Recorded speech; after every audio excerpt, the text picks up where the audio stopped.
Lori Carpenos, welcome to Unbroken. Oh, thank you, Alexandra. It's nice to be with you. It's great to have you here. I'm so happy to meet you. So, why don't we begin by you telling us a bit about your background and how you came to find the three principles?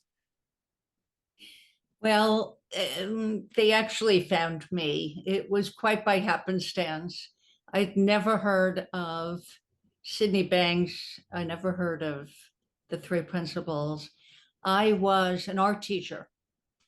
I was an art teacher in Massachusetts, in America, in the US. And I got a master's in expressive arts therapy. I had this idea I wanted to do art therapy, and the place for that was California. So I was 25 years old, and I decided to quit my tenured art teacher job, much to the dismay of my parents. But they tried to stop me. But I felt called in retrospect when I realized it was not to be an art therapist, because I'm driving across the country, because that California was known as the land of um, new thought, new things, and art therapy was supposedly really big. I'm driving halfway, I get halfway across, and I'm listening to a program, NPR, where they're talking about a bill that had just passed in California, eliminating art in, yeah, art, music, all the extracurricular activities in hospitals, schools. And I couldn't believe it. It was like I was hearing something that was not true. And I'm thinking, well, I'm halfway there. I already quit my job. I don't have a job back in on the East Coast. So what do I do? I decided to keep going. I didn't have a job. I knew one person in Northern California where I was headed to. No job. I cocktail waitressed with my master's degree, in my pocket.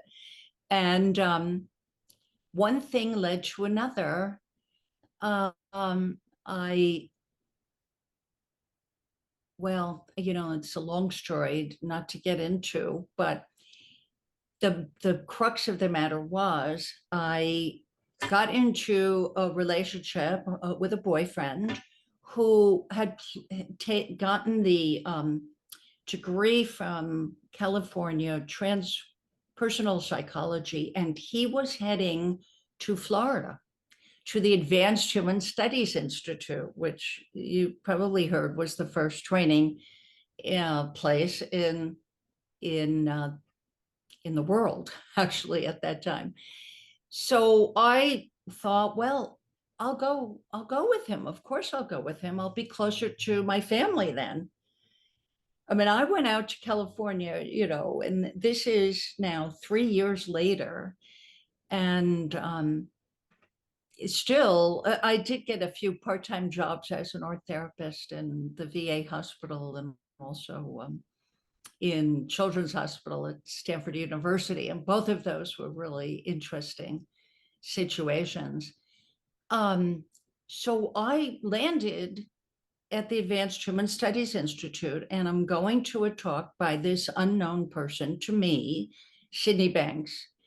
And it was like somebody turned a light on in my head, is the only way I could explain how I suddenly realized that the trajectory of my life is not completely up to me, that there's some flow that is beyond me. And what I realized later is how else do you describe something like that? But I was drawn, I was driven to drive all that distance by myself, alone in my car with whatever belongings I had at the time. And, so I realized later that I was really was a calling to be part of this understanding, which now we know is a whole paradigm shift in psychology. Yes, yeah. And so what happened next? Where did this road take you? Well, there I am at the Advanced Human Studies Institute, and I wasn't a student, but my boyfriend was a student for a year, and I saw that he was um, calmer, more settled down. And so I decided to take the year training. And that's where I met, so many people from that are familiar to you and some of the listeners. And so I learned from them as much as I did from Sid Banks, because they would have insights and I would realize, yeah, I see that too. Because you know when you hear truth, everybody knows that. It resonates. It makes perfect sense. You can't debate it. And I'm just curious, was he there all the time or was he coming and going? Sid, no, he would come and go. Yeah, Mm-hmm. he would come and go. Roger Mills was there all the time. And I know you did an interview with Jack about Modelo, about the project that Roger did in these projects. And I was there at that time, but I did not meet the people who were involved in Modelo until a conference many years later. Mm, And just the stories were so incredible how people's lives changed mm, from what was called there was a newscast about it and they called it the Wild Wild West. wow. That's what Modelo was like, the Wild Wild West, with drug dealers and shootings and all kinds of things. And to see these women, they were mostly women who were, heads of the household Mm-hmm. and the children. And at this conference, one of the women said that, we all thought that we were third generation welfare recipients. That's who we thought we were. So that's how we behaved in the world. Mm, We behave according to how we think of ourselves. And then she said, one of them discovered that they were um, had a program nearby that they could get a GED, hmm. right? A high school certificate. And one by one, they did that. Some of them actually became social workers. Some of Wow. them to this day, you can see them on YouTube that they are providing services to other people who are troubled and don't know who they really are. Yeah. Wow. Oh, I didn't realize that. That's really interesting. Very cool. So then where after that year of training, where did your professional life take you? Ah, good question. Well, there was a very good friend of mine, Hazel Foss. Some people will recognize her name. She's no longer with us, but Hazel suggested that I get a license as a marriage and family therapist because that was a way that I could share what I had learned, what was helping me so much in all of my relationships. Mm, And so I did that. I followed her suggestion, had to get some extra courses and do a internship. And so I spent a year at the Advanced Human Studies Institute after my year training as a counselor. And yeah, so I got a license as a marriage and family therapist, and that's pretty much where, what I've been doing ever since. wow. Oh, cool. Okay. Well, speaking of, well, let's back up a little bit. And so tell me a little bit about what your life was like before you learned about this understanding, before you met Sydney Banks, and then what it was like after. I'd love to know that. Well, that's another great question because I didn't realize that I was depressed. Mm. I mean, I had a lot of fun being an art teacher and being in Boston at the time, and um, had friends and boyfriends, and um, but in my master's program, it was recommended that we all get into therapy. So I got, because art therapy, get into our own therapy. So I did that. And I got a diagnosis. They sent me to the Jung Institute in San Francisco. And I took a battery of tests and I came out with dysthymia, long-term depression. Oh, wow. And so that, yeah, I know, right? So that explained to me that everybody's life was not difficult, Mm. right? I guess, so then I started to think, oh, I really have a problem. And, so you can imagine what a relief it was to be around other people who were learning from Sid, learning that no such thing. There's no such thing as mental health disorders. There's a wonderful book coming out about that. Um, and when I was entering this world of therapy, in order for people's insurance to pay therapists, you have to give them a diagnosis. And I was so against that. But I discovered I could use a diagnosis called adjustment disorder. And I tell people that's the diagnosis I use because we all go through adjustments in life.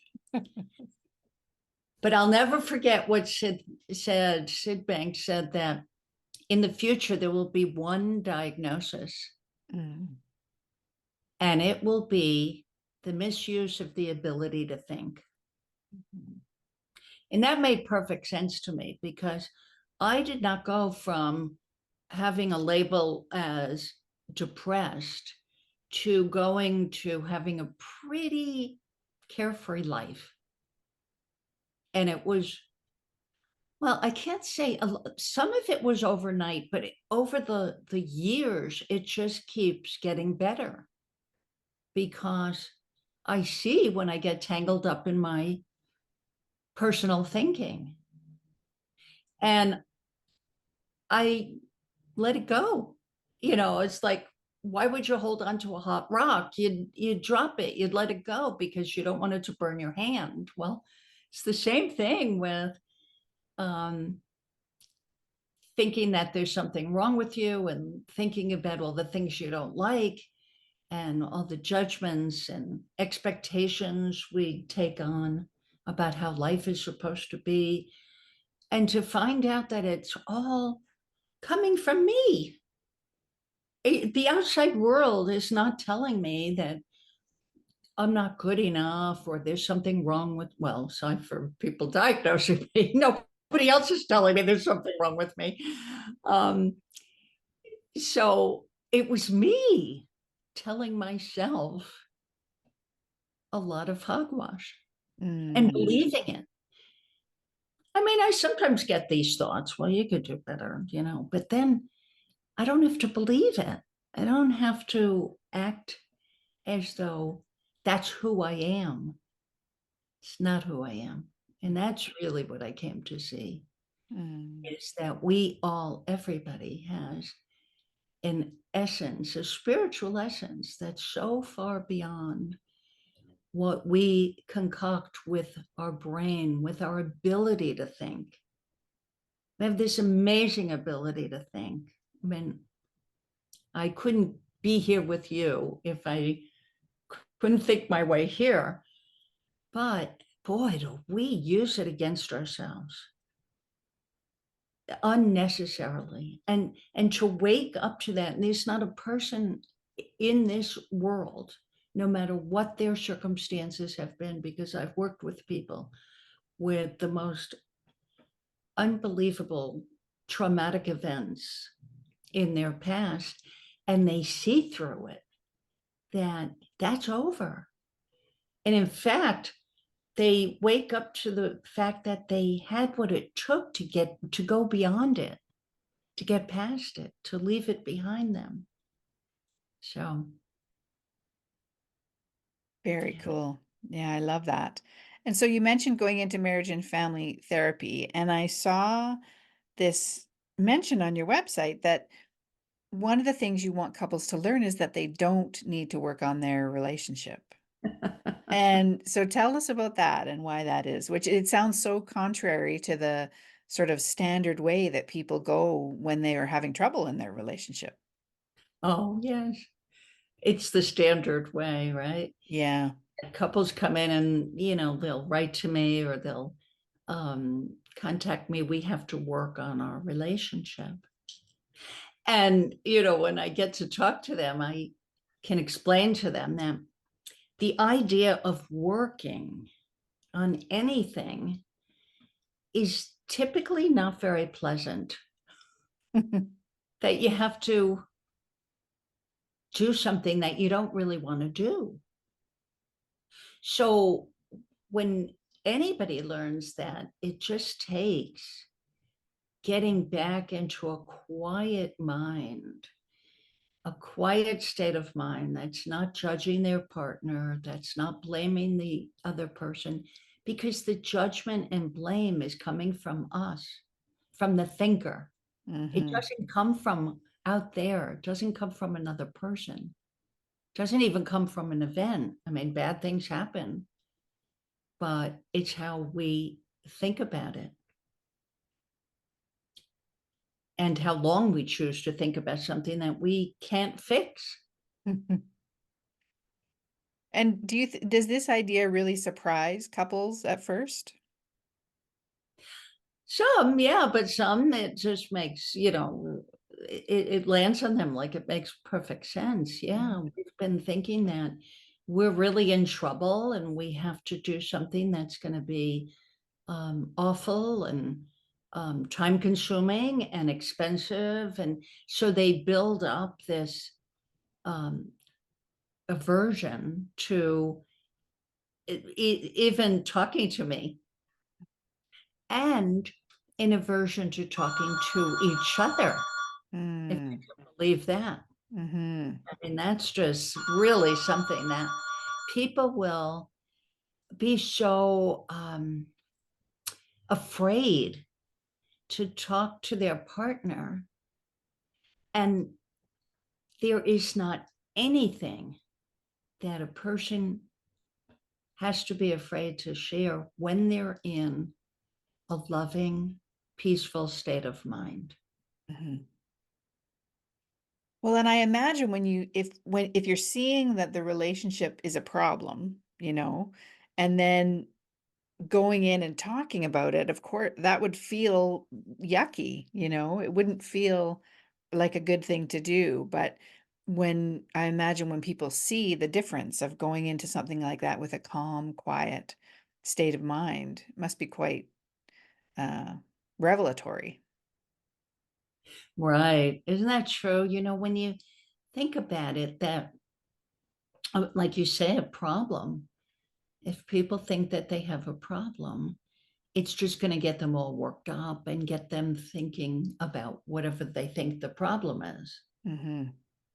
But, and people can relate to this because they know that they have had moments where they weren't thinking problems. And it was like they fell back in love with their partner. Hmm. Yeah, out of the blue, that their head clears, their mind clears, and they get a feeling of falling back in love. Hmm. Because love is always there. Hmm. Yeah, I mean, we've all heard, not just in the Three Principles community, but in so many spiritual communities, that that's who we are. And we can witness that when you look at children, at babies, they go right back into love, Mm. Yes. right? Yeah. They go right back. They get, they cry, they need their diaper changed, or they're hungry. That's taken care of. And then they're just smiling. And I mean, nobody teaches babies to smile. Where does that come from? Yeah, that's so true. And you know what? It occurs to me, there's that famous couples therapist, and the name is escaping me right now, who had the Love Lab in Seattle. Do you know who I'm talking about? And oh, drat. Well, this was, I shouldn't have brought it up. Anyway, and they said that they could observe people, couples, and they could tell if the couple would last or if they wouldn't just by observing them for a while, a day or two. And the premise was that the people would um, kind of come to the relationship from a loving place, is what I'm seeing now. But what came out of it was they created a system for kind of doing that artificially. Anyway, doesn't matter. But I think what I'm Right, seeing is that they had seen what we're talking about, and sort of we're just framing it slightly differently. right. I do know what you're referring to. As the, Okay. and they were observing couples who were angry at each other. And then they would say, well, this couple isn't going to last, not realizing that it's a temporary condition. Hmm. And when they observed couples who loved each other, even though they were mad at each other, they would say, well, I love him to death, but he really upsets me. um, and they had the idea that that would last. And like you said, they started to try to create that artificially. Like, we call that outside Hmm. in the three principles community, because it's trying to use a technique or create something that's not coming from them. That's why, it's such a paradigm shift in psychology, Hmm. that recognizing that everything, the good, the bad, the ugly, is coming from us, Hmm. from whatever thinking we're in. And Yes. you can't get away from your thinking, but you can realize that it's like you just got on the wrong thought wave, like getting on the wrong bus. You get off and you get on a better bus that's going to take you to a better part of town where you Right. want to be. Yes. Yeah, that's such a good analogy. I love that. And so, one of the things that you also mentioned on your website is that we are expressions of universal love. You've kind of touched on this with the analogy about babies, um, and how when we know this, it can ease our suffering. So, could you talk about that a little bit? Yeah, I love that question. Yeah. So when you realize that you already are, like you called it, universal love, you're not looking for somebody else to complete you, to give you love. I mean, you already have all the love you ever need. Is it wonderful to be in a loving relationship, exchanging the feelings of love, sharing the feelings of love? Absolutely. Um, but it's not necessary to have a beautiful life, because we already have everything we need. So it's impossible to blame somebody if I'm not feeling good. I mean, Right. it makes no sense. Who am I going to blame about that?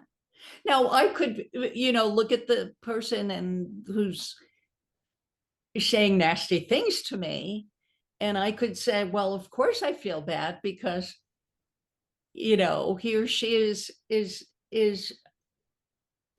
saying something really nasty, but it doesn't tell me that anymore. What it tells me is the state of mind that that person is in. Yeah. Isn't it interesting, right? That Yeah. I know you've seen this too, that you could still love somebody who's saying something nasty to you because it doesn't say anything about you. It just tells you the state of mind of the speaker. And you want to love them more then because you feel bad for them that they're in a bad state of mind. So true. Yes. Yeah, I love that you said we always have all the love we need. That's such an important point. Yeah. Yeah. And coming to a relationship with that awareness, I imagine it's like having a completely full cup, as coaches say, like you're completely filled up yourself. And yeah, I just imagine that changes the dynamics of a relationship so much. Oh, yeah. Yeah. People, Absolutely. yeah, people wouldn't be looking for the other person to be all the things they need them to be. Right. Yeah. Right. Right. Yeah. Yeah. I hear a lot from couples about, one feels controlled by the other. And when that person labeled as controlling realizes that they don't need their partner to be a certain way in order to live a nice life, then they can let their partner live their life the way they see to live it. Hmm. Yeah. They're not dependent on how their partner lives their life. Yeah. Yeah. Yeah, it's beautiful, really. It's just lovely. Well, I shouldn't assume, but I'm assuming you see transformation in relationships when people start to get this. Yeah. Especially, I would have to say, the old therapy model is 1 hour a week. And what happens with couples, they'll, wake up during a session if they come 1 hour a week, and then they go about their lives and they're sucked back into the prevalent thinking in society, which is before this paradigm shift, which is out there. We have to fix what's out there. We have to fix the other person. So it's almost like a rubber band. But when people come for longer stretches of time, that makes the big difference. And when they go back and, so they'll come like for an intensive, it's called different things, retreat. I like that. I like that term. So they'll come for even just 3, 4 days, sometimes longer, but 3, 4 days in a row. And I will work specifically with them. That makes the biggest difference. And Mm, then they go back, and yeah, the world is still the way it is, but they don't get sucked into it because they've really seen what a difference it makes to just really be in the best state of mind that they can find in mhm. any given moment. And nobody's there. Sid Banks wasn't there 100% of the time, but when we're not there, we know to not take ourselves so seriously. Yeah, I was going to say over the course of 3 or 4 days, there would be that natural ebb and flow of our state of mind. Right. And I imagine you can point out to them, that, oh, this is what's happening. Yeah. Exactly. Even in an hour session, there's an ebb and flow, and I can point out to them, you see how the difference is right now, how you're feeling. Yeah. That's a good point because Hmm. people don't realize when they go into the lower stage or into a higher state of mind, they don't realize it until it's pointed out to them. Hmm. It's like riding an elevator of life. Yeah. That's right. Yeah. Um, what do you think is our biggest misunderstanding about being in a relationship? I think that, people don't realize how they disconnect. They want a connection. Everybody wants a connection. They felt connected in the beginning, or they wouldn't still be together. And then they lose the connection because of expectations and dissatisfactions and judgments and criticisms. And then, so connection is what people are looking for, and they don't realize that they're the ones that are creating the disconnect. Again, Mhm. inside out. It's coming from them. And another thing I'll mention too, which is fun, it's in the book that I co-authored with Christine Heath, The Secret of Love, that we both laughed because we're both marriage and family therapists. And um, people always come to us saying that we have to work on our communication skills. That's been, the catchphrase in society for so long. And it's erroneous. It's wrong. It's not communication. It's listening that they need help with. People don't have a problem communicating. They communicate when they're angry. And it's a whole different thing when you communicate when you're in a nice state of mind. Right. Yeah. Yeah, I can see that when we're in a low state of mind, we tend to get really chatty. I know I do, sort of go on and on and on and I can feel my mind circling back around to the beginning of an argument when it gets to the end. And you're right, it's the listening though that makes the big difference. Yeah. Yeah. Right. Yeah, that's so true.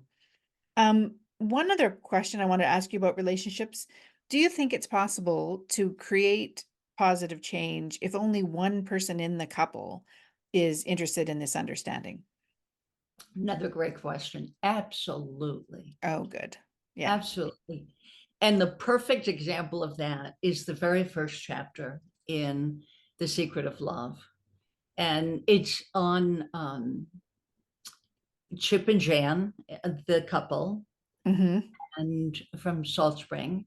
And, they talk about this on YouTube videos, so it's publicly known that Chip was very resistant. And Jan just saw something so deep when she heard in a talk,